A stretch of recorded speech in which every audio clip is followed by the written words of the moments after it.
Alright, today we're going to be making a very basic bread recipe. We're going to need 700 grams of flour, which I have in this container down here. We're going to need 10 grams of yeast, 30 grams of sugar, 15 grams of salt, 15 grams of oil, and 450 grams of water. Alright, as far as other tools we need, we're going to need the dough hook for a KitchenAid, or you can do this by hand if you want to knead it by hand. This is a bowl for KitchenAid. I have two scales simply because my big scale is not accurate enough to do the 10 gram quantities. I prefer doing it on a far more accurate scale, which is this little scale right here. And then I have a small measuring cup, which you can use if you need to use a second scale, or if you simply like measuring every ingredient and throwing it in as you go. Okay, first things first, I'm going to put our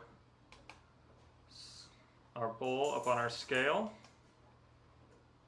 and I am going to change the units on mine to grams, zero the scale, then I'm going to get my 700 grams of flour. Now this is strong bread flour. It'll either say strong flour, bread flour, or both. You do not want to use all-purpose flour or cake flour for this. It will make very strange bread. Just under 300. It's 560 and 600, 650, and that is 700 on the nose. Put the cap back on that.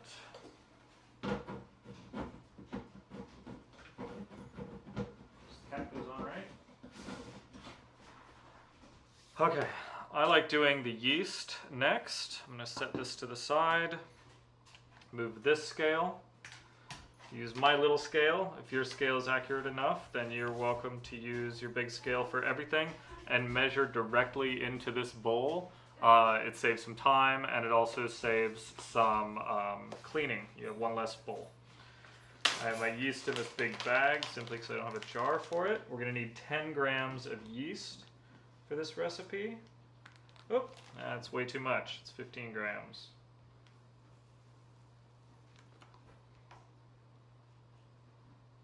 That's 10 and a half. That is close enough.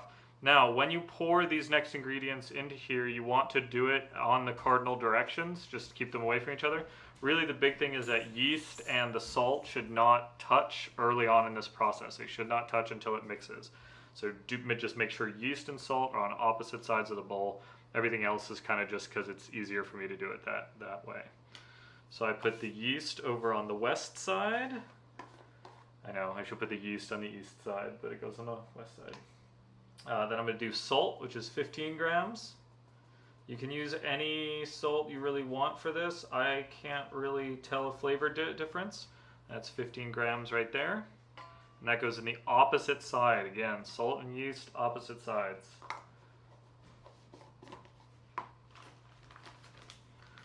Alright, then we want sugar. I do 30 grams of sugar. Now you might think you can drop the sugar out of this, but I find that it helps so much with the yeast that it's worth a little bit of extra sugar in your diet. And that's just a touch over 30 grams. And that'll go on the north. Now, oil is 15 grams. I know approximately how much oil that's going to be, but let's just do it out for real.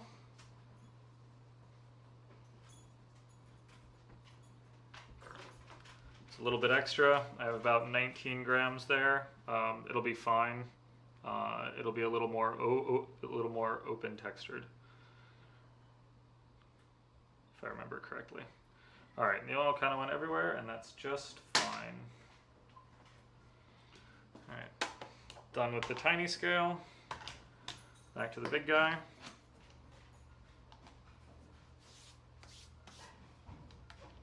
Switch back to grams.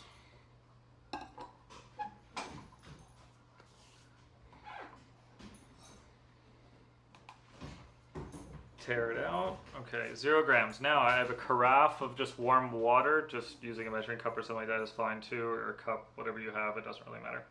And now I'm going to add 450 grams of water. Now remember, taking water out is pretty much impossible, so you want to be a little cautious when you're doing this.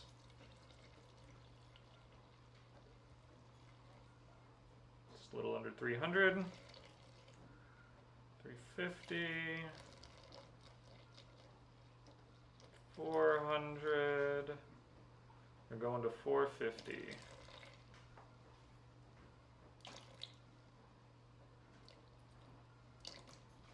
And that's 450 on the nose. Now you could put this straight into the mixer. You could knead it around with your hand if you wanted to. You do not have to do this next step, but I find that it's very useful and it just takes time and not a whole lot of effort. So I just take the dough hook, and all I want to do is kind of chop these materials together. I just want to get everything together and get it going.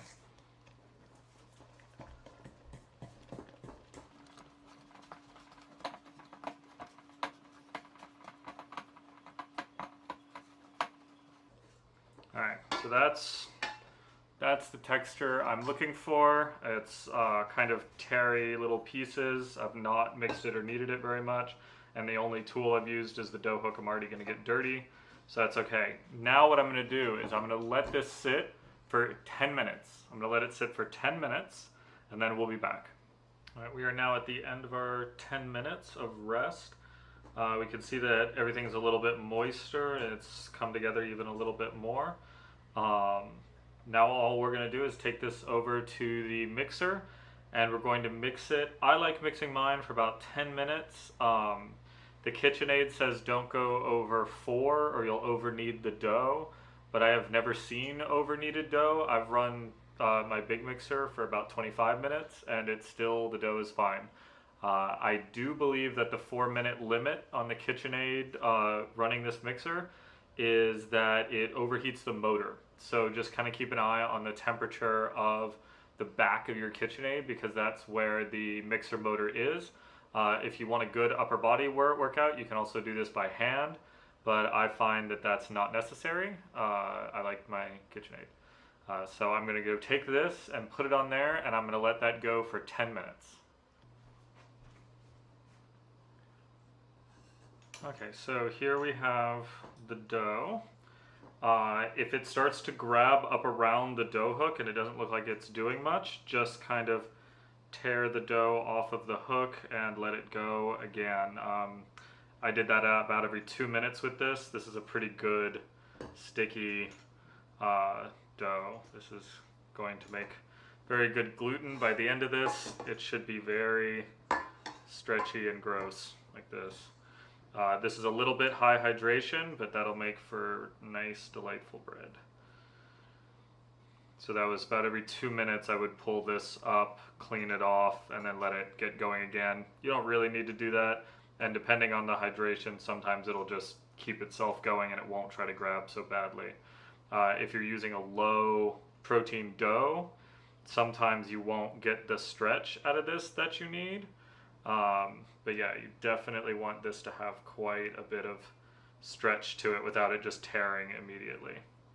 Okay, now some people will take this and put it in another bowl, but in the interest of not doing more dishes, I like to just floof it up to the center. And then what I'm going to do is I'm going to take a spray bottle of water.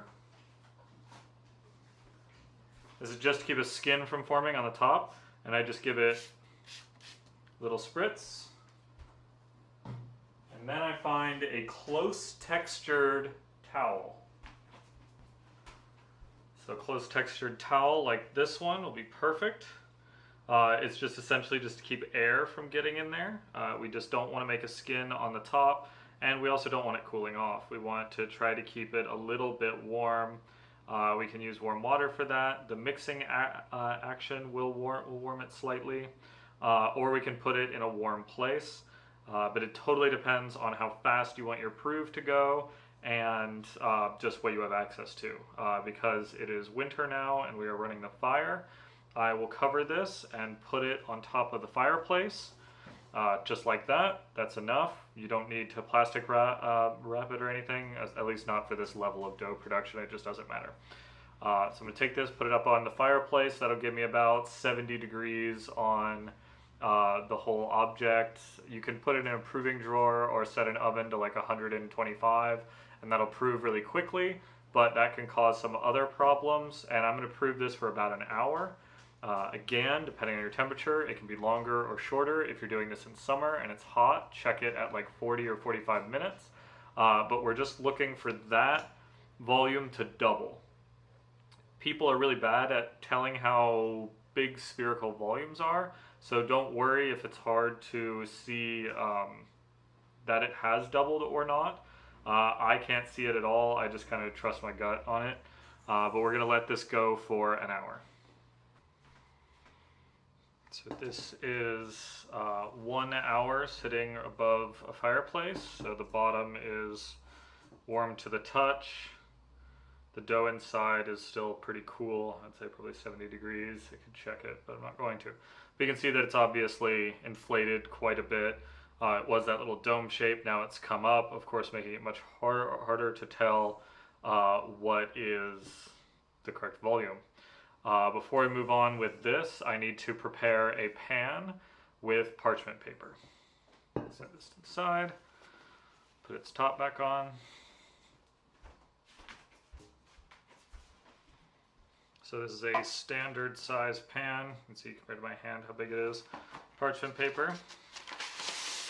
The kind of parchment paper doesn't really matter. Size doesn't really matter. You just want to cover the whole bottom. Just mainly to keep it from sticking. I also find that the bottom bakes a little nicer with parchment paper. Sorry for the noise. So there's my prepared parchment paper. The next thing I want to do is get a little bit of flour out. Because this is gonna stick to your hands. It's gonna. So I'm just gonna actually put a little bit of flour right there. Should be enough.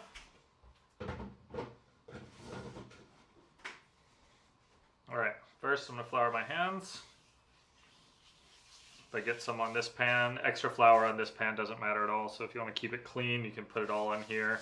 But this is pretty easy to wipe down. So my hands are floured. I'm gonna flop a little bit onto this bowl just to get the top less sticky. Then I'm just going to go around and completely de-air it.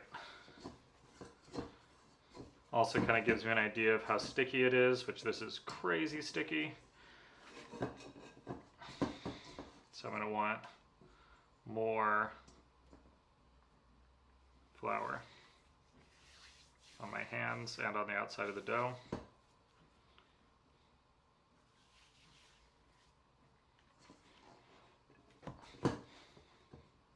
So what we want to do is pull out the mass of dough, get all of our extra little bits here. Let me get this situated.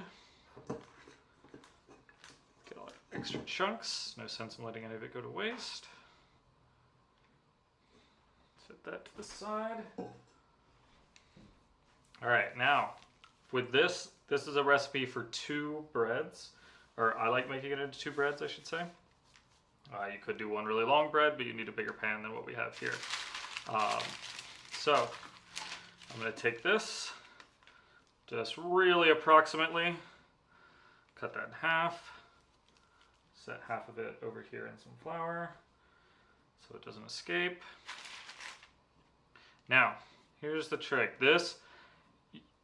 How many ever people you see online that tell you how to do this, there'll all be different ways to do it. Just kind of figure out what works for you. I just like doing it by pulling it. This is kneading. Pull, fold, pull, fold, and then you're going to get sticky again. So more flour. Unfortunately, the harder the dough is to work with, probably the better resulting product you're going to have. And I just keep pulling it and try not to tear it. You'll kind of feel a point on it where it wants to tear. We don't want tearing. You just want to kind of pull and fold and pull You can kind of shake it out if you want, and fold. It'll get tighter and tighter as you do this. Get tighter, tighter. You can see it's taking me longer and longer to do each path without just tearing the gluten. Stretch it out, fold. Now, I'm going to make longer breads because I find that they bake easier. So I'm just going to kind of let most of the dough hang. And I'm just going to stretch it out into kind of a longer loaf. I find that the completely spherical boules that people do, or bowls, however they're pronounced, I find that those are a little tougher to get to bake correctly. And then don't need any flour or anything, just throw it on the pan like that and just try to get it as even as possible. You're not going to be going for style for a little while, so don't worry about it. But there's one, and then I'm going to do the other one. And I just like scrubbing my hands clean of most of the goobery stuff. Get some flour on there, there's some flour on top. And again, we're just going to pull, fold, pull, fold, pull, fold, flour. Again, it's going to get tighter and tighter as you move. Pull and fold. And I'm probably going to get one more out of that. Pull it, fold it, flour a little. Just get flour just anytime you need it. This is a very, very wet dough, so it can handle it. This is actually probably a little wetter than I generally make bread, but it's going to be a better skills practice and test to do bread at this water content. If you see any air bubbles in them, twist them, get them out of there, or put them towards the bottom. I like doing a little bit of a twist like that, and then I'm going to set my roll down. This one's twisted as well, it's just not quite as much as this guy. Now, these are wet enough that they're going to make relatively flat loaves. Even when they prove, they're going to prove up and out. But for right now, and don't worry about any of the extra stuff. You can get it out if you really want, but it does not matter. There's no need to dust it with anything. The paper will keep it from sticking. And I'm going to rearrange these so they're a little more even. There we go. But don't worry about it sticking or anything. They will come right up. This needs to prove for yet another hour. Again, changes with how much temperature there is, how hot it is. But you just about want them to double in size. If they're a little less, that's fine. If they're a little more, that's fine. You're going to get an idea of what really works for you and what doesn't. All right, so I'm going to put these back above the fireplace so they can stay a little bit warm. Some people cover them. I find that that's not really necessary. I will probably spray these with water again, just to keep that top skin from forming. Just very quick. Spraying them with water will also help in the summer, that it will keep them a little bit cool. So if you find that your proofs are going too fast, you're not developing enough delicious flavor, you can spray them every once in a while, and as it dries, the evaporation will cool them. All right, so this will be one more hour like this. I'm also at this point going to go and start the oven, and I'm going to put the oven on 425 degrees. I also have a stone in there, so that helps a lot with just the thermal regulation of the oven. So when I put these in, the temperature will stay up as opposed to crashing and then coming back up. So I'm going to put these away, and I'm going to go set the oven for 425 degrees. I find that the second proof is pretty much exactly the right amount of time for the oven to heat up. If your oven isn't quite so powerful, you might want to start it a little bit before this step. So we can see here that our two breads have just about doubled in volume. If I poke them, the poke comes back pretty quickly. Maybe maybe about a second to come back. These are a little bit flat, which probably means that there's just a little bit too much water in them, or I didn't develop the gluten enough. but I'm fairly certain the gluten's right, so it's probably just that there's a tiny bit too much water. And this is one of those things that as you go through and figure out your flour with your water, with your yeast, with the amount of sugar you put in, and the amount of oil that you put in, it'll just change. There's a slight skin happening. So right before I put them in the oven, both to help them rise a little bit more easily, and also to create a little bit of water in the oven and create a little bit moisture, a little bit more humidity, I'm going to spray them down again, and I'm going to spray them down pretty heavily.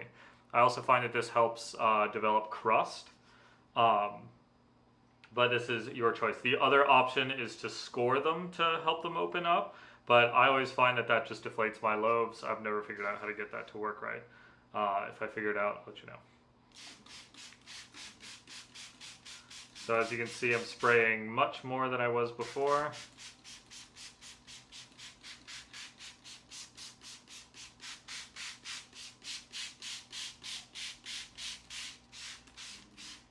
Alright, so those are pretty well soaking. There's little droplets of water everywhere. And these are going to go in the oven for 30 to 35 minutes.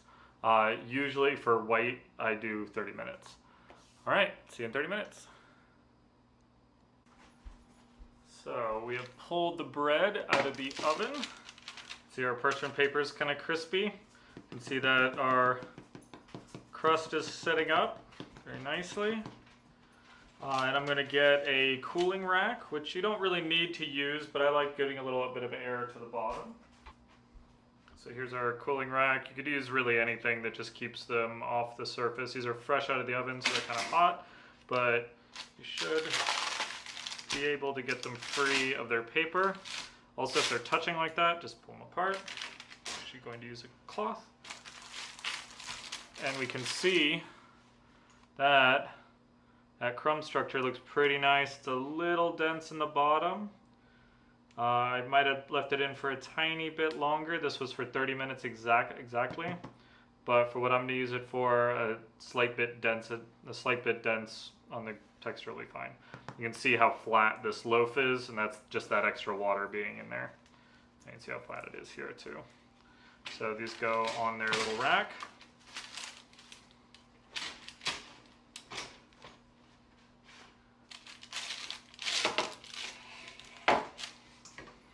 Now this could just be thrown away. And we have a clean baking pan. Very hot, clean baking pan, but a clean baking pan nonetheless. Now these are going to stay out just like this. You can see the steam over here.